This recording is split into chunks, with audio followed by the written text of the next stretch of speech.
I'm so tired of liberals ghosting half this country. Conservatives do it too, but not nearly as much. Look, whoever's doing it, it's got to stop, because we're at a point now where politics has broken up more families than letting your wife see your phone. Bill Maher is taking aim at the left again. This time, he targets their rising disdain for America. Since Trump began his second term, the same liberals who praised the nation under Biden now sneer at it.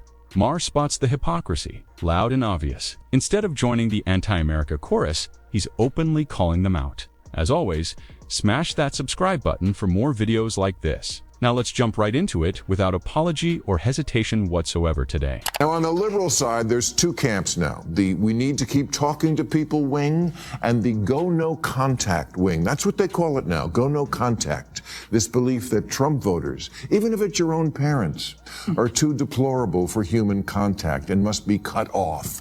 You know, like Scientologists do to suppressive people. Maher opened by blasting Democrats for completely refusing to engage with anyone who voted for Trump. To them, those voters are radioactive, untouchable, and forbidden from conversation. And Maher isn't wrong. We've all seen the clips of Jimmy Kimmel's wife admitting she sent letters to relatives urging them not to vote for Trump, then cut off anyone who didn't comply. That behavior wasn't treated as extreme. It was praised as moral courage. Add to that the flood of stories about Democrat women openly saying they won't date Republican men, as if a political difference is now a character defect. Maher's point lands hard and without mercy. When you refuse to talk, listen, or coexist with half the country, you're not protecting democracy. You're slowly dismantling it. Somewhere along the way, disagreement turned into banishment. And Maher isn't letting Democrats dodge responsibility for drawing those lines. Former speechwriter for Obama named David Litt wrote an op-ed this year called, "Is it time to stop snubbing your right-wing family?" where he admitted he'd had a change of heart and that was the wrong approach. So, of course, then the woke wing tried to banish him for breaking ranks on their policy of hating people who don't agree with you on everything, because what fun is life if you're not cutting somebody off?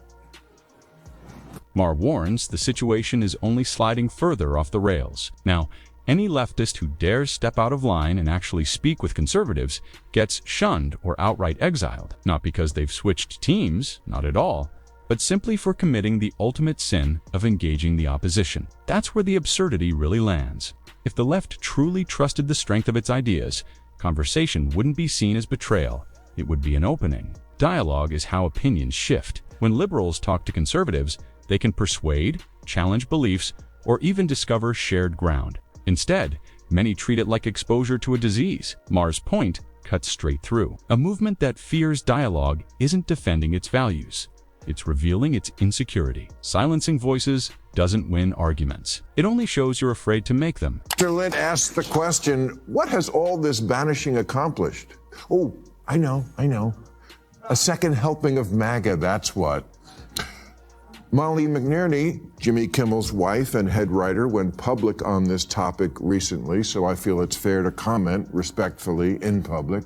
She says she's lost relationships with relatives because she wrote them an email before the election with 10 reasons why they shouldn't vote for Trump, and some still didn't obey. That's exactly the example Maher highlighted with Jimmy Kimmel's wife, and she's hardly an outlier. There are plenty of others who truly believe the left should never engage with the right at all. No exceptions. To them, even conversation itself equals betrayal. But Maher doesn't place all the blame on her. The larger responsibility, he argues, lies with influential voices like her husband, who have spent years relentlessly portraying Trump as uniquely dangerous and unfit to govern. When media figures cast political opponents as existential threats rather than competitors, it distorts how people view their neighbors, friends, and even their own families. Maher's point lands hard.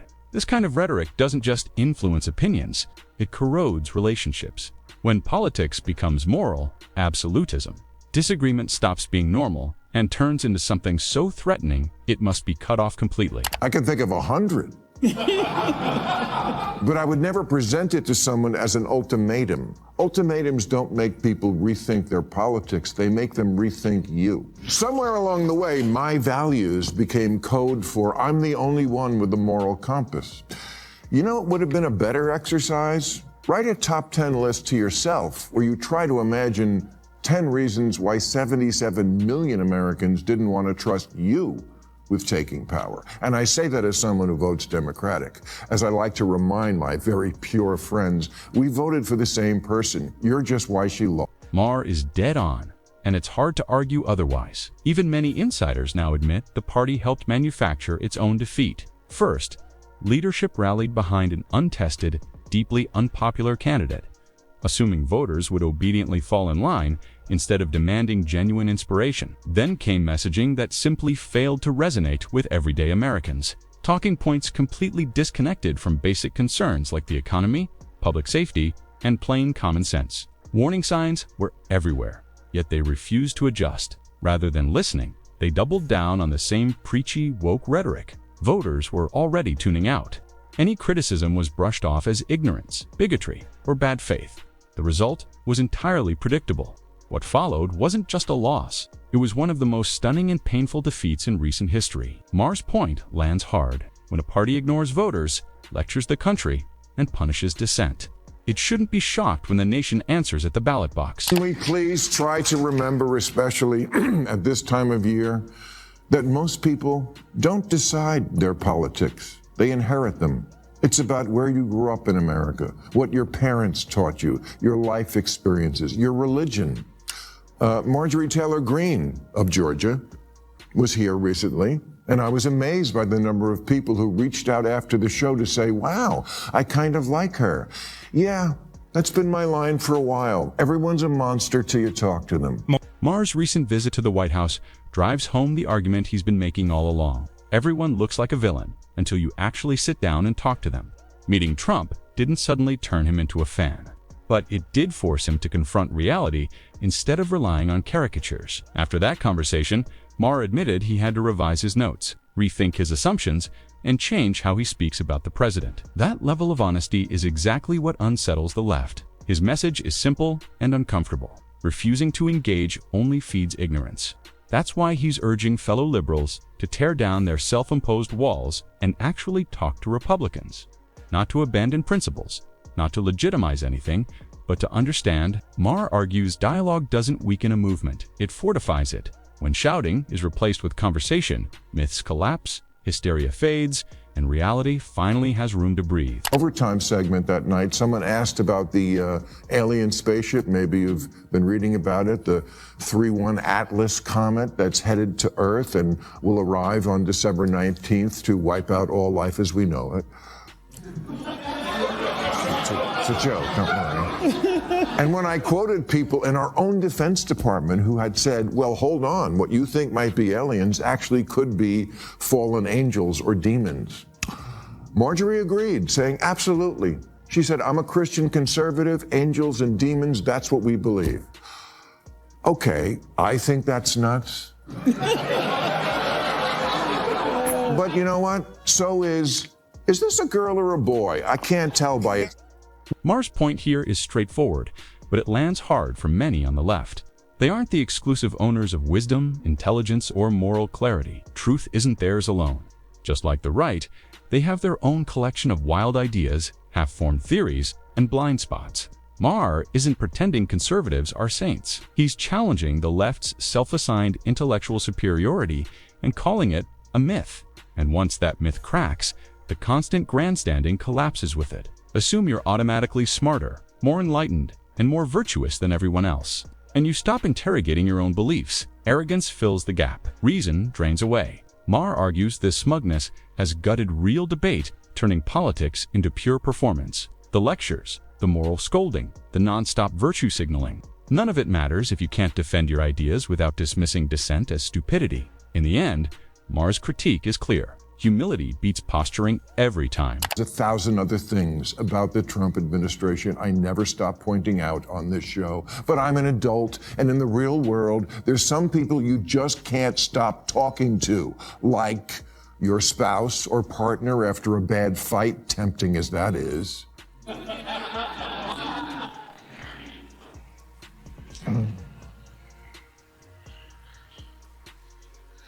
Like your of a boss, like your family, and like the President of the United States. This is so childish, so purely emotional. The people who got all butthurt because I had dinner with him, you know, because he's Hitler.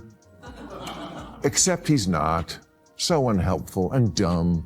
Trump is the most supportive president Israel and the Jews ever had. And that's the real core of it. Too many people have allowed politics to tear apart what were once stable, happy homes. Friendships fall apart. Families stop speaking. Marriages strain under ideological pressure that barely existed 10 years ago. Much of this, Maher argues, comes from a growing refusal on the left to reason with anyone who disagrees, even a partner. Disagreement is no longer seen as normal or healthy. It's treated as a moral defect. Debate turns into dismissal. Compromise becomes contempt when politics outweighs shared history. Love, or basic respect, something has gone deeply wrong. Maher's warning is stark. A society that can't tolerate disagreement at the dinner table is flirting with real dysfunction. If you can't talk to the person sitting across from you, how can you coexist with millions of strangers who think differently? Politics should never demand personal destruction. Every year I used to ask Larry David to do real time, and he'd always say, "Bill, I can't. I'm not smart enough about politics to do your show." Yeah, I get that now.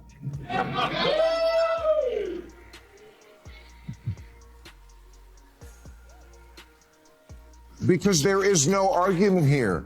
There's just the sugar rush that the no contact people get from never coming in second in a I hate Trump the most contest. Really? That's your strategy, to go full high school and tell the guy with all the power he can't sit with you at the lunch table? To borrow a phrase familiar to HBO viewers, you are not serious people. The motive behind all this silence is pretty obvious. Fear. There's a growing anxiety on the left that they might actually lose an argument to conservatives on certain issues. So instead of debating, they choose not to engage at all. Avoidance becomes the tactic. That's exactly why Maher called out Larry David, who publicly scolded him for visiting the White House and having dinner with Trump. The irony is hard to miss. Maher has invited David on his show multiple times, but David declined, claiming he wasn't smart enough for a political conversation. Yet somehow, he's smart enough to publicly attack Maher for a political decision. That contradiction is precisely what Maher keeps highlighting. You can't dodge, debate, insist politics is beneath you, and still feel entitled to moral outrage. If you're going to weigh in, you need to show up, engage, and defend your position instead of throwing stones from a distance. Axios wrote a column in August entitled 11 Ways to Influence Trump, based on many interviews with people who have done that. Number 8, get face to face. The trick is getting in the room, away from cameras and social media. Trump will say or write horrible things, but rarely in person, one-on-one, where he comes off kinder, more interested, less erratic. Exactly. And there's a bunch of examples of this. Most recently, the CEO of Intel, who Trump was hating on, but then he met in person and now he's a great guy. In the end, Maher's message brings everything together with brutal clarity. The left's biggest problem isn't Trump, conservatives, or even the media. It's their own intolerance for disagreement, their refusal to engage, debate, or coexist with opposing views. Many have locked themselves inside an ideological echo chamber. Politics has become personal. Moral absolutism has replaced reason, and anyone who dares step outside the approved narrative faces punishment. Maher's White House visit, the backlash from figures like Larry David, and the social exile of dissenters all point to the same truth. Fear has replaced confidence. Fear of losing arguments, fear of being challenged, fear of admitting mistakes. Maher isn't telling liberals to abandon their values. He's urging them to defend those values like adults. Talk, debate, listen, and make your case. Because a movement that can't tolerate conversation won't persuade anyone and eventually won't even recognize itself. That wraps up today's video. If you enjoyed it, hit the like button and subscribe to Star Ripple for more content like this. Thanks for watching, and I'll see you in the next one.